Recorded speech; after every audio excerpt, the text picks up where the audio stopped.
Kabbalah is an esoteric Jewish mystical movement, the study of which is traditionally the purview of men over the age of 40, as only at what the rabbis considered a mature age would a person have the ability to comprehend secret, mystical teachings. While Kabbalists make claims about the antiquity of their traditions, and certainly earlier mystical literature exists within both canonical and apocryphal Jewish literature, Kabbalah as a movement can be more accurately traced to the early medieval period.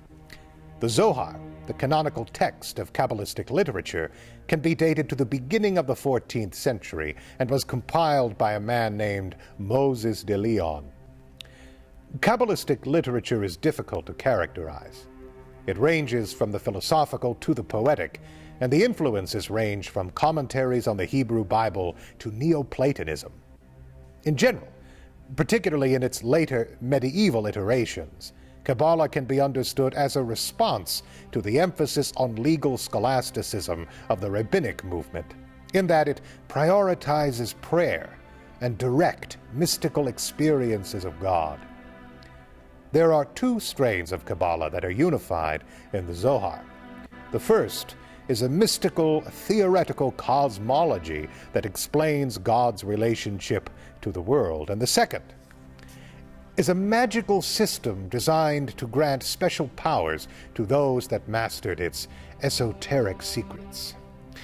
Of the former, the Zephirot, or emanations, is the most famous product. God is infinite and transcendent, and therefore any description of God is inadequate, as any adjective describes a limitation on the infinite nature of God. This kind of mystical thought is often referred to as apophasis, and is found in mystical traditions from a variety of different religions. In order for God to manifest imminently in the world, the Kabbalists posited something called the Zephirot, or emanations. These emanations all constitute aspects of God, majesty, wisdom, etc.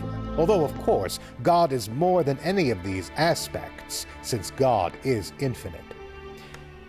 Kabbalah in the contemporary American scene has been popularized by two very different groups. Celebrities, most famously Madonna, although many traditional scholars have criticized what they characterize as a pop psychology distortion of a complicated, mystical, and philosophical system.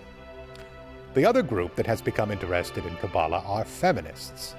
Some of the Zephirot, or emanations, are gendered feminine, and therefore Kabbalah became a way to explore the feminine aspects of the divine while still utilizing traditional Jewish teaching. Perhaps the most well-known image of a feminine aspect of God is the Shekinah, literally, she who dwells within, referring to the immanent presence of God in the temple.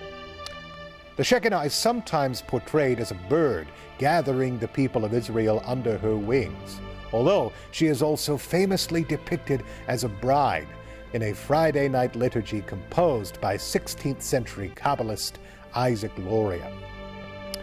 Rabbi Gila Razel Raphael is a well-known second-wave feminist rabbi who has composed new music, liturgy, and ritual.